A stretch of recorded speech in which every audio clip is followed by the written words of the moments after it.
Thank you very much. It's a great honor to have the leader of Argentina, a place that I love, I've been to, and one of the most beautiful places in the world, President. And I really want to thank you very much.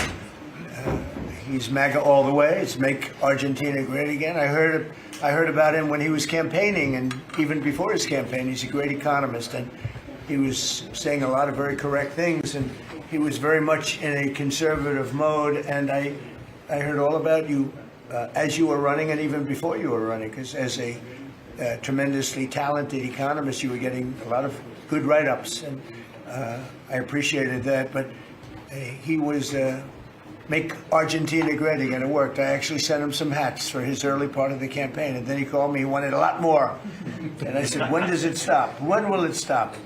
And it stopped with him winning, and he's become very popular, and he's on the verge of a breakthrough. I think he's really on the verge of tremendous economic success, and I know that Scott Bessent is helping, and our great Scott is doing a job, and he feels very strongly about it. And Scott, do you want to say just a couple of words about that? Yes, sir. The president is fighting 100 years of bad economic history and policy, and is both presidents. Both.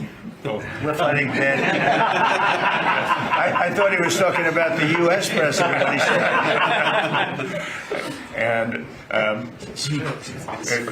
there's a midterm election coming up. We think he's going to do quite well, and then continue his reform agenda. Mr. President, as you said, President Obama had a big opportunity during his term, which he wasted.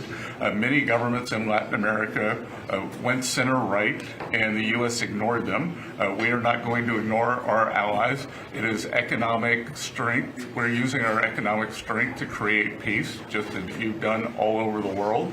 And it is much better to form an economic bridge with our allies, people who want to do the right thing, than have to have shoot at narco gunboats.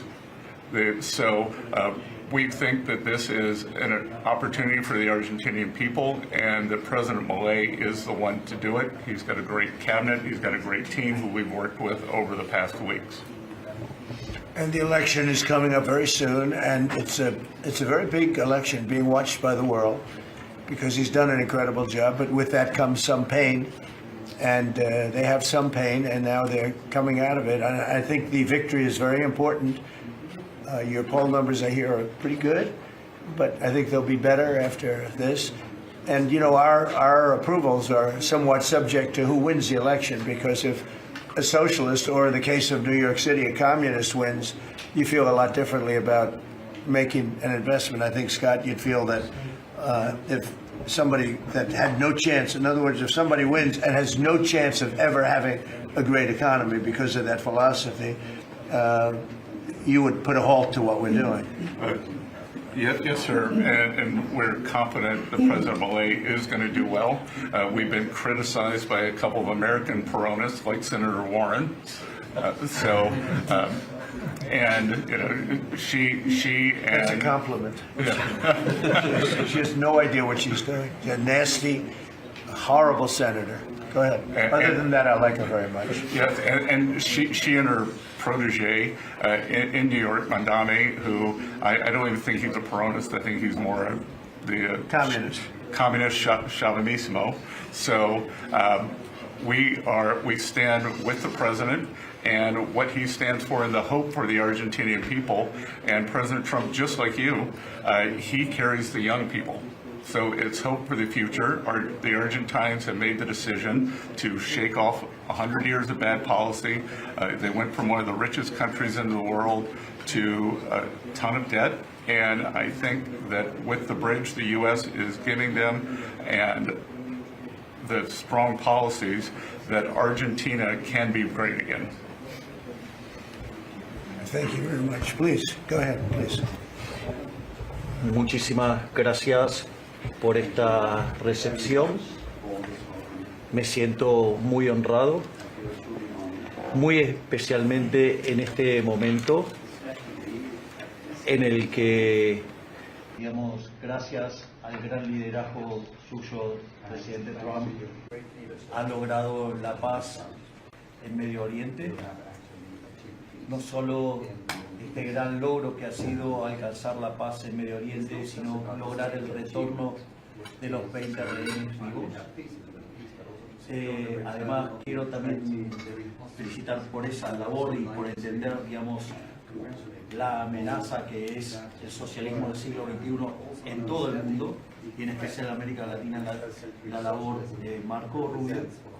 Y también quiero agradecer profundamente el enorme trabajo que ha hecho el secretario Besen, digamos, para ayudar a superar este problema de iliquidez que tenía Argentina como consecuencia, digamos, de los ataques políticos que hemos sufrido por nuestros opositores, que no quieren que Argentina vuelva a abrazar la idea de la libertad y que quieran volver a abrazar ideas perimidas, fracasadas, que en el fondo no son ni más ni menos que caminos que conducen al socialismo. Así es que, en primer lugar, muchas gracias por recibirme, muchas gracias por lo que están haciendo por el mundo libre y muchas gracias al secretario Bessel por la enorme tarea que ha llevado a cabo y que, digamos, nos permite tener una ruta para poder transitar tranquilos y hacer lo que los argentinos de bien necesitan, y que creo que va a ser un buen caso para mostrar al mundo que las ideas de la libertad funcionan y generan prosperidad. Muchísimas gracias. Thank you. Thank you very much. Do we have a interpreter that wants to, you all either have that, has everyone understood? Because I think you made an important, profound statement, actually. But we could have it interpreted if you want. Does anybody want it interpreted? Would you like that? Would you like it? Can the interpreter speak what, do we have somebody set up for that? You want? It's actually simultaneous, so if the President would like to repeat his statement, we can do it. No, that's okay. Don't worry about it. We'll leave it that way. So it's an honor to have you here. And I just want to tell you that your career has been an amazing one, and it's going to continue with the election. You're going to win the election. We're going to endorse you. I'm going to endorse you today, fully endorse you. And, you know, people in Argentina like me. A lot of people like me. I'm even surprised myself. But we had a great week. We had a great weekend. We had a great period of time in the Middle East. It was very comprehensive. It went very rapidly, and I think it's going to lead to something that's going to be unrecognizable, certainly for the Middle East. What's taken place in the last few days, people can't believe it. I've never seen anything like it. I've never seen the love and the spirit. And I've done a lot of things. I've done a lot of deals. I've done a lot of political deals where countries come into line or whatever, but I've never seen anything like this, the level of love. And it has to do with the mystique of the Middle East, I think, because if I did other countries, I did 7 other settlements of wars, complete settlements of wars, and it was very well received. But this is something I've never seen anything like it. The media covered it very fairly, and even the fake news, of which we have a lot, they actually covered it fairly for a change. And I appreciated that. We have to get back to that. It's so important. But I just want to say it's a pleasure to be with you, and we're going to have lunch, and we'll take a couple of questions from the news, and I'm sure they'll be extremely non-hostile and friendly. Like JD went through a very friendly interview with George Slobodanopoulos, who was nice enough to pay me $16 million the last time we came. He had to pay $16 million to me, which was good. It was worth having somebody lie. If you get $16 million, that's good. But JD had a very nasty person interviewing him, and we can't let that happen. Just as inappropriate to cut off a highly respected vice president of the United States mid-sentence. I guess it's one way to win an argument. That was the only way he was going to win the argument. So it was pretty inappropriate, I want to tell you that.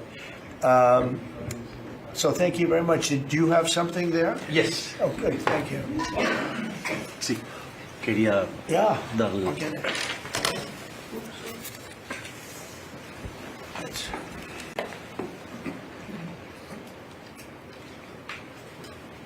That's fantastic. Thank you very much.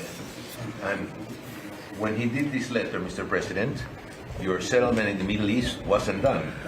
So we had to do a new letter Let's do it. to include a gap, because this is a very important. You'll have to add one extra sentence. Exactly. That's great. Thank you very much. This is a great, such a beautiful statement. Thank you very much. You're welcome. That's beautiful. Thank you. Mr. President, Okay. Mr. President, how is this Argentina? Why don't we talk about Argentina first? And Yeah. Go ahead. How is Argentina Are you going? worried about the How is this influence of China in Argentina? Sorry. Go ahead. How is this Argentina rescue package America first? And is this rescue package meant to help President Milei's party in the coming election? No, it's helped. It's really meant to help a good financial philosophy where Argentina can, after 20 years of disaster, because it was very successful at one point, and it can be again, like Venezuela. Venezuela was very, very successful, and now it's a dictatorship. So when we can help our neighbors, we're making tremendous progress in South America. South America, Marco was telling me, he's like our great expert here. He really knows it. You were telling me that so many of the countries are coming our way. And we had a few years ago, when I just came back, so I've been here now almost 9 months, but when I just came in, I was amazed to see how poorly we've done. We lost so many, and one of them was Argentina, would be lost if he wasn't there.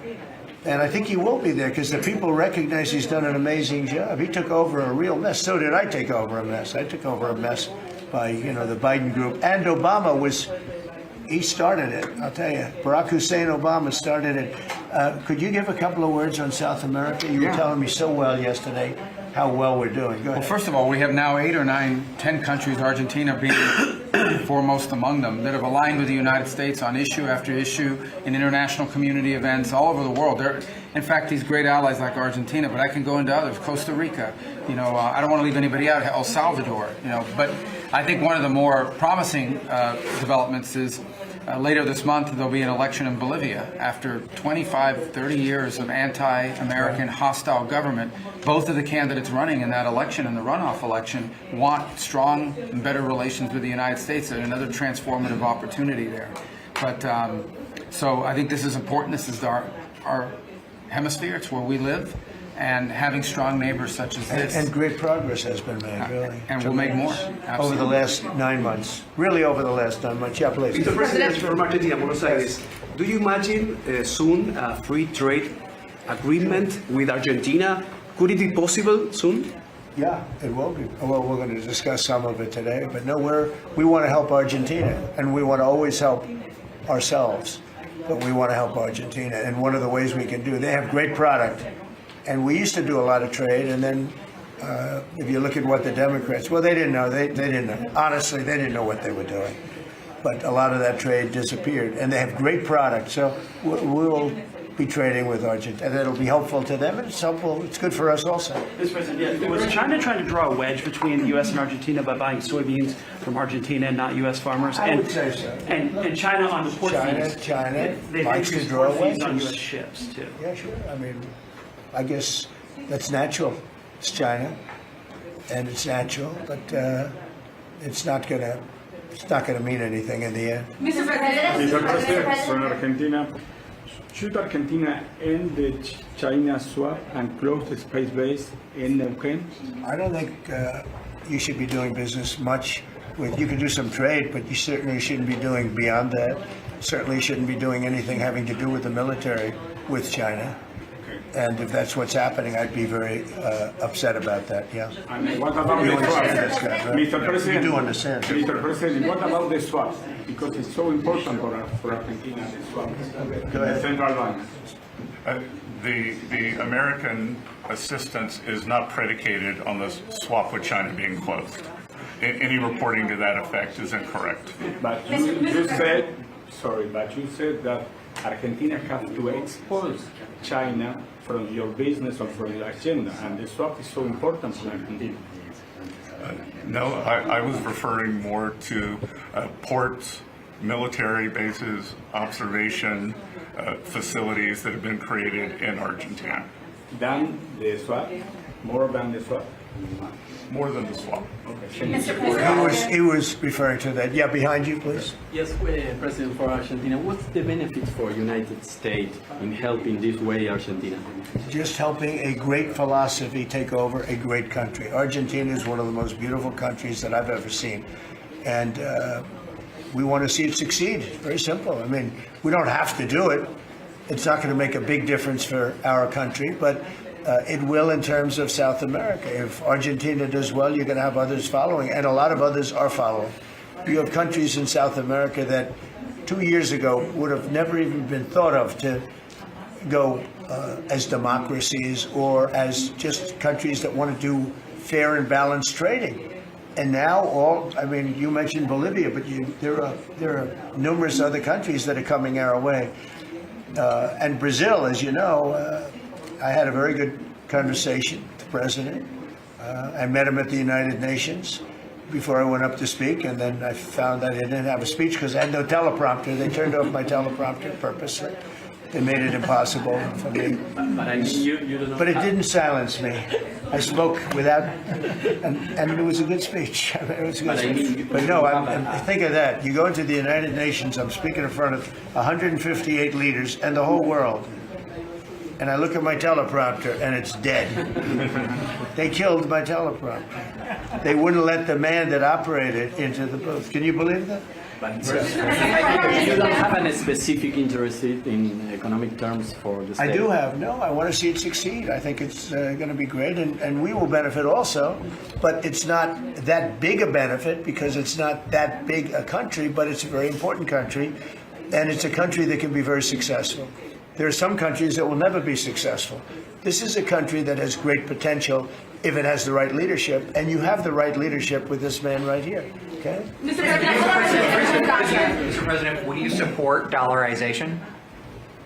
I would say that I'll leave that up to my my economic people, but I like the dollar. I'm very strong on the dollar.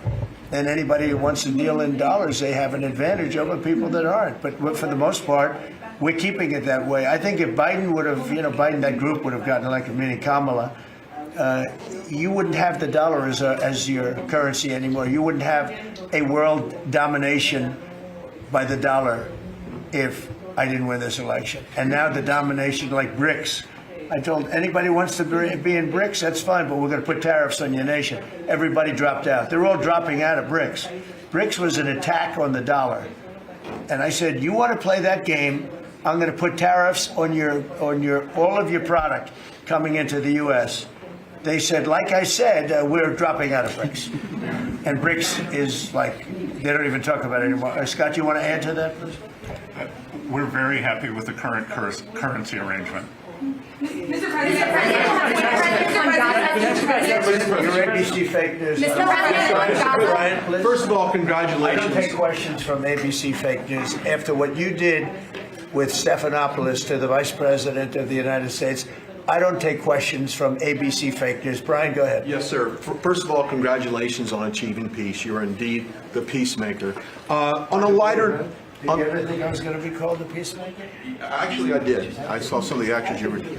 Go ahead. But on a lighter note, Alyssa Farah, she is one of the hosts on ABC's show The View. She said a while back, I'll quote, "If Trump gets the Israeli hostages out, I promise I will wear a MAGA hat for one day on this show and say thank you for doing it." Your response? Well, did she put the hat on? Well, she hasn't got the hat yet. Who is it? Which one? Alyssa Farah. Okay. Well, she used to work for me.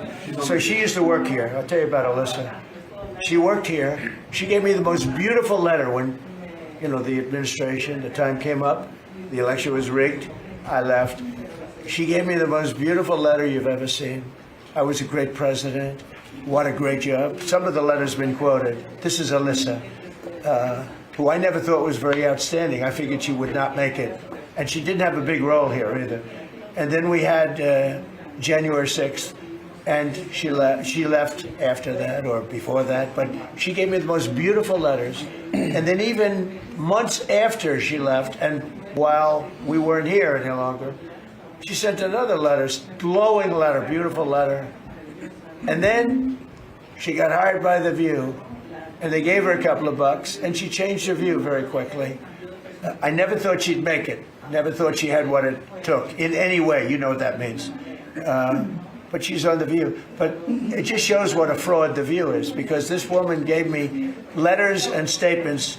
She said I was the greatest president in her lifetime. Now, she's not that old, so I didn't consider it a great compliment, but I've had better. Can we send her a hat? Well, recently I've had the greatest president of them all. I like that much better. Mr. President.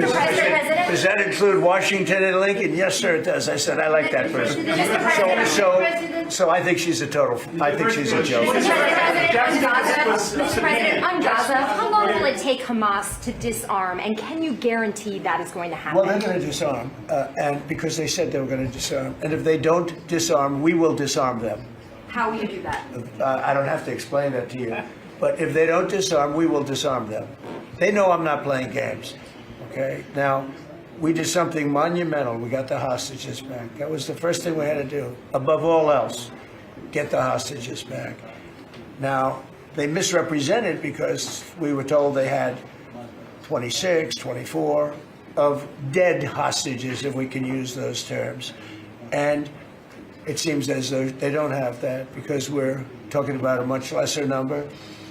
But that's a very tough subject. I want them back. That's what they said. I want them back. Also, they said they were going to disarm.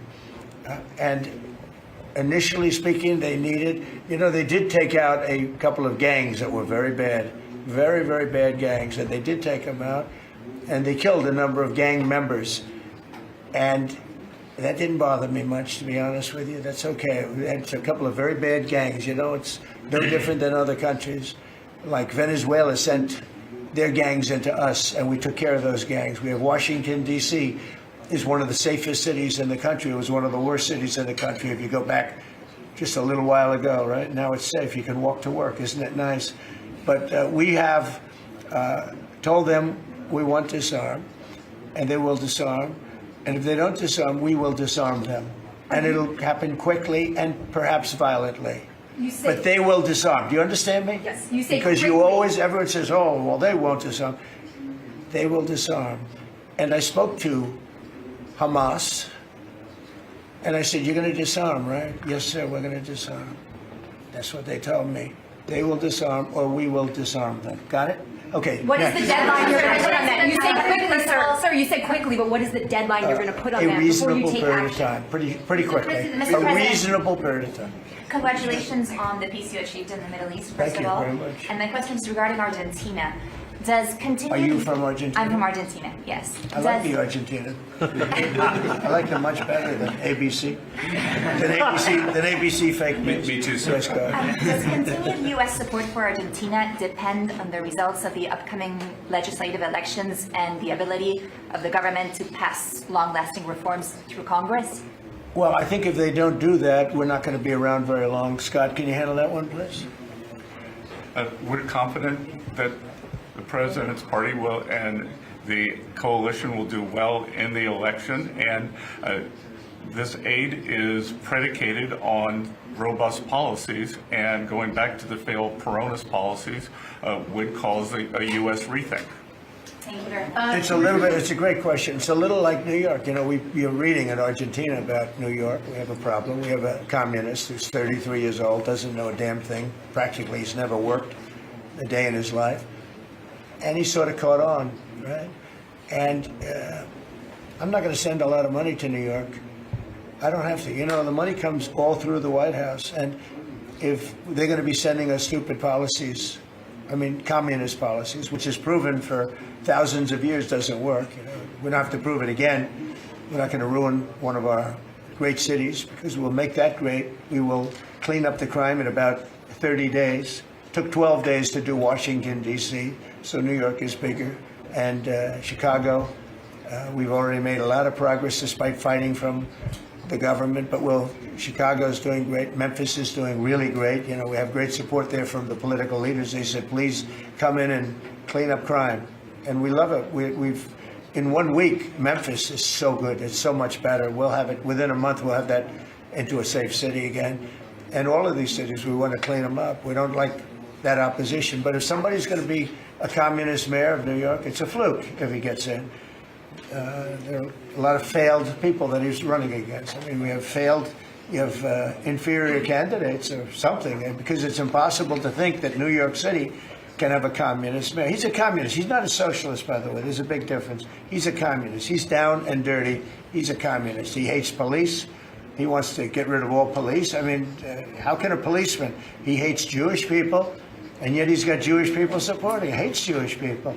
So it comes through the White House. The funding for New York and for every place comes through the White House.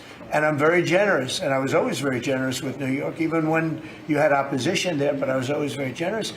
But I wouldn't be generous to a communist, a guy that's going to take the money and throw it out the window, because you're talking about hundreds of billions of dollars. And we're not going to let somebody get into office and squander the taxpayer money from this country. We're not going to let it happen. So it's a little bit like that with, if you take a look at Argentina, if the president doesn't win, I know the person that he'd be running against, I believe, probably, we probably have the person. A person is extremely far left and a philosophy that got Argentina into this problem in the first place. So we would not be generous with Argentina if that happened. If he loses, we are not going to be generous with Argentina. Mr. President, you talk about Argentina and important in the Latin American. What is your plan for Venezuela? But is the terrorism, the narco-terrorism in the President Maduro? What is your plan about it? Venezuela's done a couple of things very badly. Number one, we get drugs and all of that. But we get something in a way worse, because they're a big purveyor of drugs, but we have worse. What they do very well is they send their criminals into the United States, and they send Tren de Aragua, that you know very well. You're from Venezuela, I assume. And they send them in by the thousands, literally. And these are the worst of all. And they empty their prisons into the United States. They empty their mental institutions into the United States. And because we had a president who's low IQ, he didn't realize what was going on. And the people that are high IQ that surround him, but they happen to be lunatics, radical left, they're highly intelligent, radical left lunatics, okay? So in a way, that's worse than having a guy like Biden. But they ran the show. You heard about the Autopen. The person that really operated the Autopen, but it was really the people that told the person that operated the Autopen what to do. Those are the people that really were president, okay? So we're not going to stand for it in this country. And by the way, that Autopen thing is under serious investigation. Just this, I don't think you care because you're from Argentina. You couldn't care less about that. But I just want to say, because I do the weave, you know, the weave, cover a lot of different subjects. But the people that are involved in that Autopen scam, because he barely signed anything. I mean, this guy, I don't know how you can be president. He barely signed it. But the only thing we can find for sure is that he signed Hunter's pardon, his pardon. Hunter's pardon, I like that. That's a combination. So we're going to work very much with the president. We think he's going to win. He should win. And if he does win, we're going to be very helpful. And if he doesn't win, we're not going to waste our time, because you have somebody whose philosophy has no chance of making Argentina great again. What's your advice? Steve, go ahead. Steve. What's your advice for Just President to check something, you said Hamas assured you that they would disarm. Was that a direct conversation or through Mr. Witkoff? Or? Through my people. Okay. At the highest level. Do you What's think your advice? Argentina And it was meant for President, What's your advice for President Milei and Argentina as a political leader? My advice is to hold strong to his principles, because he's right, and he's proving that he was right. He's got one problem. He's got people that are giving him tremendously bad press, even though they know it's wrong. He's got to hold true to his principles, because he's going to win. He's going to win. He's doing the right thing. Everybody knows he's doing the right thing, but you have a radical left sick culture that's a very dangerous group of people, and they're trying to make him look bad. I believe he's going to win out. And we're going to right over with China in the house. China? Well, you have to be careful with China. Everybody deals with China. They have to deal with us too. We have to be careful with China. Look, I have a great relationship with President Xi, but sometimes it gets testy because China likes to take advantage of people. and they can't take advantage of us. But we have a fair relationship with China, and I think it'll be fine. And if it's not, that's okay too. You have to do and go where the punches are thrown. You got to put up the blocks. We have a lot of punches being thrown, and we've been very successful. Look, we have the most success. I think we're the most successful we've ever been as a country. We have now close. I've been saying 17. We have, I think, close to or maybe even exceeding $18 trillion going to be invested in the United States. That's more money than ever invested in any country before. Even countries with much bigger populations like India or like China, nobody's ever had $18 trillion invested in the country. We have, and that's because of November 5th election, because I won. Oh, if she won, you'd be negative. You'd have people getting out of the country. This country would have been in a major depression. If she won, we would have been 1929. They'd like to see that anyway. That's why they keep the government laws. They have a shutdown based on nonsense. They want to give away 1.5, think of it, they want to give away $1.5 trillion to people that come into the country illegally. And as you know, the borders now are closed. But when they hear that they get the greatest health care package in the world and they have no money, but they're living okay in another country, they head up and they start forming caravans and they try and come into our country. But the big problem is they want to give health care to people that should not get health care. They want to give health care to illegal immigrants by the millions. Look at Gavin Newsom, what he's done. He's ruined California. He gives health care to anybody. And I guess they do it for votes. I actually think it's bad politics, but I guess they do it for votes. So I'm with this man because his philosophy is correct. And he may win and he may not win, but I think he's going to win. And if he wins, we're staying with him. And if he doesn't win, we're gone. How can Argentina can help to the peace process, to the Middle East peace process? They can help by doing well. If Argentina does well, that's helpful because they know we help Argentina. So if Argentina is successful, that's great because they view us as somebody that helped Argentina and they did well, and the United States maybe will help them and they're going to do well. So the success of Argentina would be a great feather in the cap of the USA because we're helping them. Right? You understand? Yeah. Yeah, please, behind you. Behind you. Thank you, Mr. President. Last week you said that NATO should consider expelling Spain. What? You said that NATO should consider expelling Spain. Would you support that? What? NATO consider expelling Spain. Oh. I'm very unhappy with Spain. They're the only country that didn't raise up their number to 5%. Every other country in NATO raised up to 5%. And Spain is doing very well off our backs. So I'm not happy with Spain. Spain gets protection, and they know, look, they're sort of in the semi-middle of it, so they're going to get protected automatically. Even if you don't want to protect them, you're protecting them because of the way they're located. And I think what Spain did is a very bad thing for NATO. I think it's very unfair to NATO. It wouldn't matter if you said you're not going to protect them because they're pretty much protected.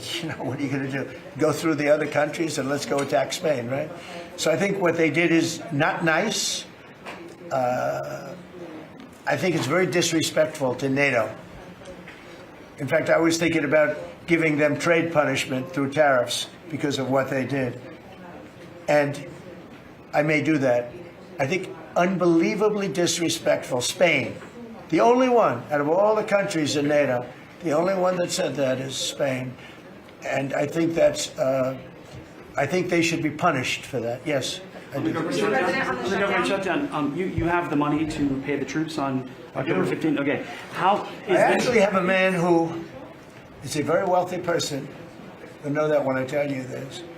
Who called a donor, a great gentleman, and he said, if there's any money necessary, shortfall, for the paying of the troops, then I will pay it, meaning he will pay it. How about that?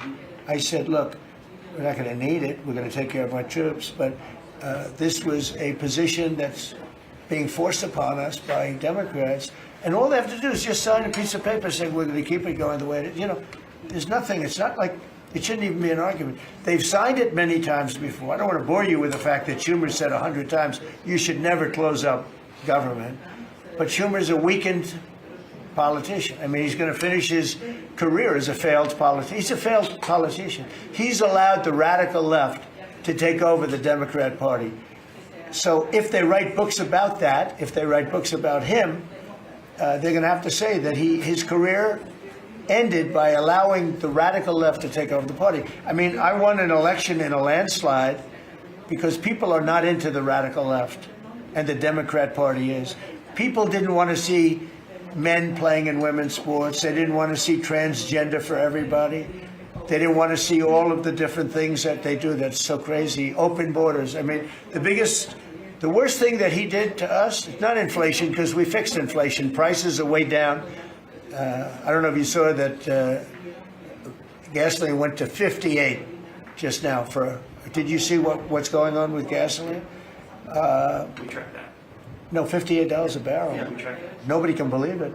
I'm very proud of that. You know why? Because we're pumping like we've never pumped before. Because if you get the gas price down, everything else comes down. It's very simple. And he went away from my policies, and you had the greatest inflation. The last administration had the greatest inflation in the history of our country. And now, as you know, groceries are down. It's all down. But on the shutdown, are you settling in for is this going to be a long term? Are we looking It's up months? to them. All they have to do is just vote to extend. We don't need it. We're not saying we want money. We don't. All we need is a right to extend. They want a right to extend, but they want $1.5 trillion so they can give it away to illegal immigrants, the people that are invading your cities. And many of these people, for whatever reason, I mean, I understood this. I called it a long time ago. These countries are run by people I know. Friends of mine, like I know this gentleman. I hope you haven't said, he probably did too. Why not? They send up their worst people. They send up people that are criminals. They send up people from jails. And at best, the best ones they send up are people that don't work very hard and that are on a social form of welfare. And they're sending those people into the United States. I don't blame them. I'm angry at them, but I don't blame them. But I'm really angry at Biden and Kamala and that group of lunatics for allowing it to happen, because it's the hardest thing. Now, you know, we're sending them out. It's incredible the job that Christie and Tom Homan and the whole group is doing. But we shouldn't have to be doing that. We're doing a lot of work on getting people out of here. Tren de Aragua has caused tremendous damage, and our soldiers are great. You know, our soldiers are now based on merit. They're not based on woke, because we won the case in the Supreme Court, which was the bravest case. I have such respect for the Supreme Court because of what they did with merit, because our country was built on merit. Countries are destroyed on woke. You know, I made a statement, and I hated to make it because it sounded bad, but everything turns to you know what when it goes woke. You remember the term. I don't like to use it because you might have some children listening, but it turns bad. And no, we have the hottest country right now anywhere in the world. That's why he's here. That's why every other country wants to meet here too. But we only have so many hours in the day and days in the week. But we get the hottest country. Think of it. We were a dead country a year and a half ago. And now we have the hottest country anywhere in the world. It's pretty good. You did a good job. Okay, any other questions? Would you like to visit Argentina soon? There is an invitation for that. What does that mean? Do you like to visit Argentina soon? I do. I would love to. I'm just a little busy. I would love to. I'd love to go to Argentina. I'd like to be like Biden. I'd like to go to the beach. You know, my legs are not quite as thin as his. My legs are slightly heavier. My arms are slightly larger. My body is a little bit larger than his. I'm not sure it would be appreciated on the beach, but I'm not going to take a chance. You won't see me in a bathing suit. You won't see in a bathing suit sitting on a beach in Argentina, falling down, not being able to lift a 3-ounce chair, meant for old people to lift, and he couldn't lift it, so we had a problem. He spent too much time on a beach. Somebody told him that he looked good in a bathing suit. And you'd see this guy on the beach all the time. I never quite understood it. Steve, go ahead. Could you preview your meeting with Ukraine President Zelensky on Friday? You expect to talk about weapons? Is there going to be a package? Interesting meeting going on. Look, I'm very disappointed because Vladimir and I had a very good relationship, probably still do. I don't know why he continues with this war. This war has been so bad for him. He's going into 4 years of a war that he should have won that war in 1 week. He's now going to soon be into his 4th year. He's lost 1.5 million soldiers, probably, close. Certainly in terms of wounded and no legs and no arms and all the things that happen in horrible wars. It's a horrible war. That's the biggest thing that's happened since World War II in terms of death. It's bigger than any of them. I settled 8 of them. The biggest is that in terms of death. Incredible. I think India, Pakistan had great potential too. We did a great job of that one, but he's got to really settle this war. And you know they have long lines waiting for gasoline in Russia right now, right? They have long lines. Who thought that was going to happen?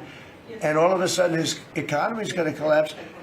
And I'd like to see him do well. I mean, I had a very good relationship with Vladimir Putin, but he just doesn't want to end that war. And I think it's making him look very bad. He could end it. He could end it quickly. And I have to tell you, I give credit because who would think that Ukraine could have fought Russia for 4 years to essentially a standstill? Now, there has been some early, before they knew what the hell was happening, because it happened quick. Biden should have never let that happen. That's a war that should have never happened, but it did. But it's not making Russia look good, I will tell you that. Tomahawks in Ukraine? We'll be talking about Ukraine, yeah. I mean, I have the president coming in on Friday, and I know what he has to say. He wants weapons. He would like to have tomahawks. Everyone else wants tomahawks. And we have a lot of tomahawks. Tomahawk is do you need any tomahawks in Argentina? You can cross Moscow, tomahawks. You need them for your opposition, I guess, because see, in this country, they'd use tomahawks for the opposition. I don't do that. I'm much nicer. The Democrats would use them if they had the chance. They're sick people. Go ahead. President Milei, are you worried that this plan with Argentina can fail? Anything can fail. Anything can fail. You never know. That's why I say Putin should do something about the war, because so far, I mean, it's turned out to be very bad for him. But anything can. So this plan can fail. Sure, it can fail, but it's got a better chance, I would say, Scott. It's got a better chance of success than failure. And if it's successful, it's an unbelievable success. It can transform your country into greatness. It's got a great chance. We'd like to give it a chance. Anything can fail, but we'd like to give it a chance. And we think, because he's made so much progress. I mean, the work that he's done over the last 4 years is incredible.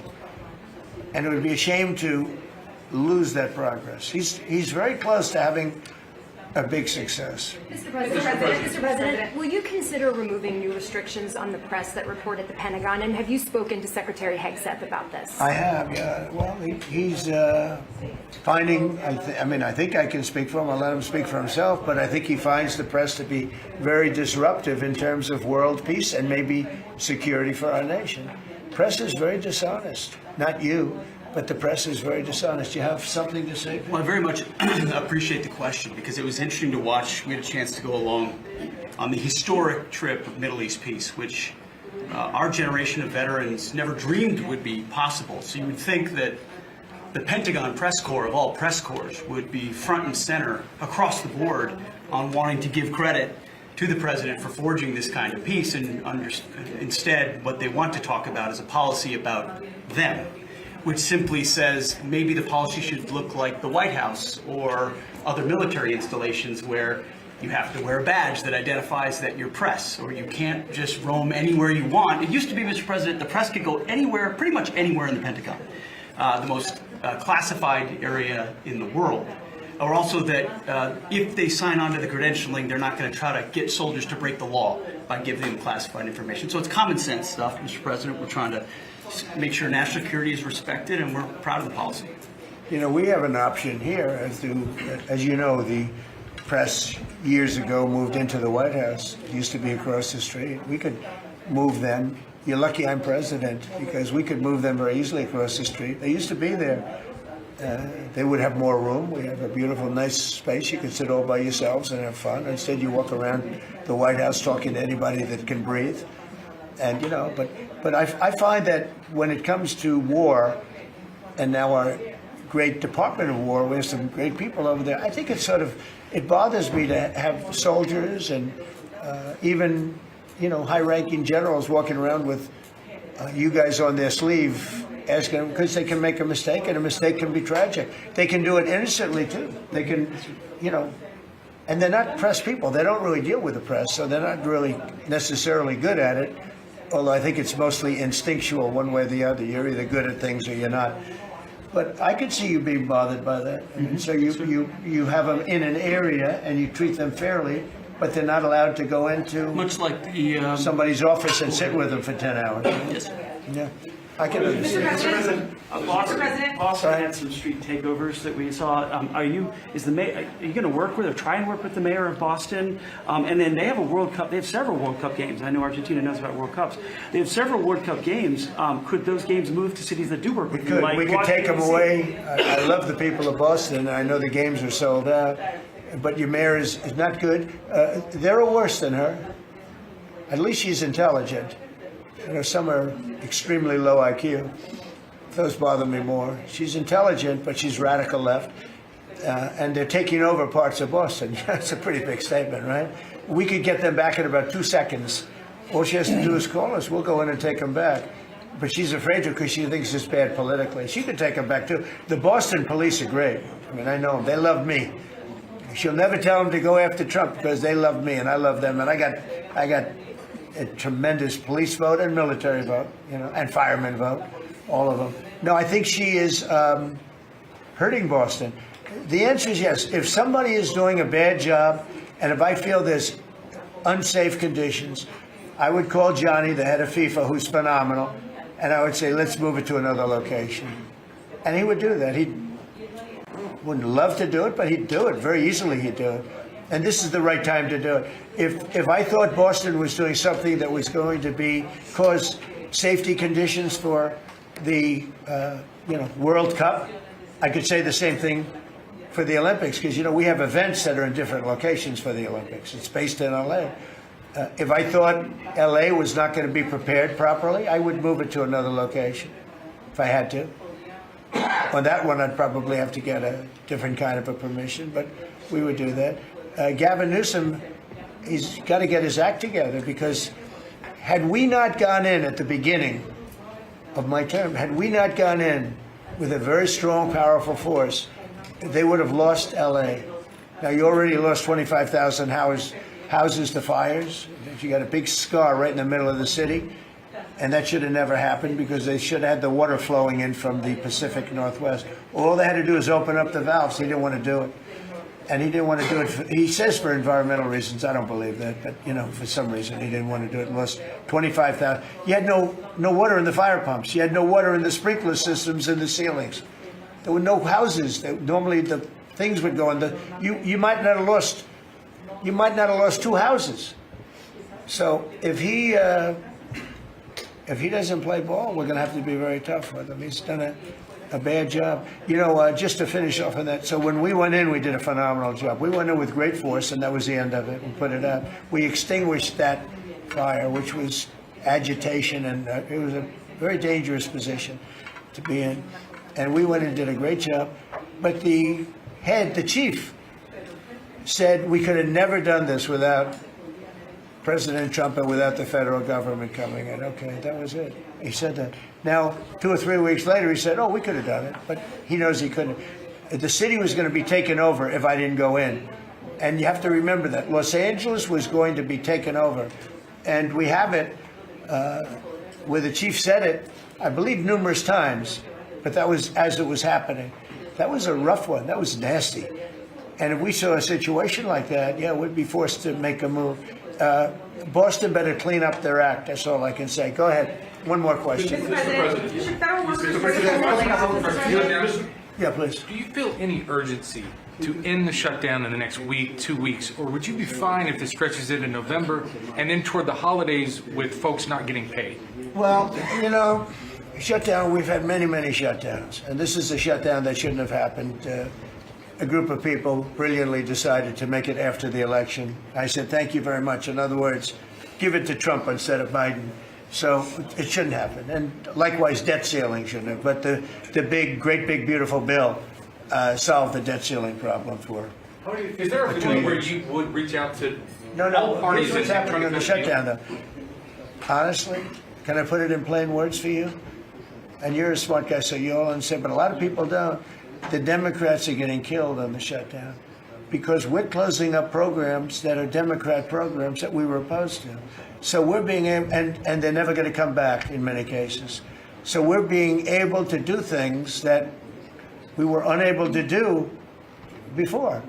So we're closing up programs that are Democrat programs that we wanted to close up or that we never wanted to happen, and now we're closing them up. And we're not going to let them come back. The Democrats are getting killed. And we're going to have a list of them on Friday, closing up some of the most egregious, socialist, semi-communist, probably not full communist, we're saving that for New York, but semi-communist programs, and we're closing them up. We're not closing up Republican programs because we think they work.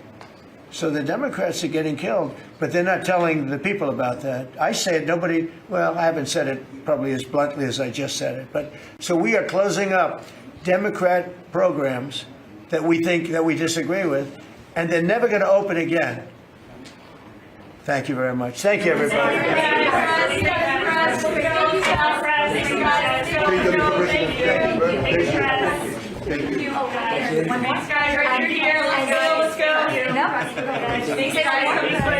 As China deepens its presence in Latin America, what role do you see for the U.S.? I just like to watch you talk. Sorry, no? Good job. Okay, thank you. Good job. Thank you, Dominic. Thank you.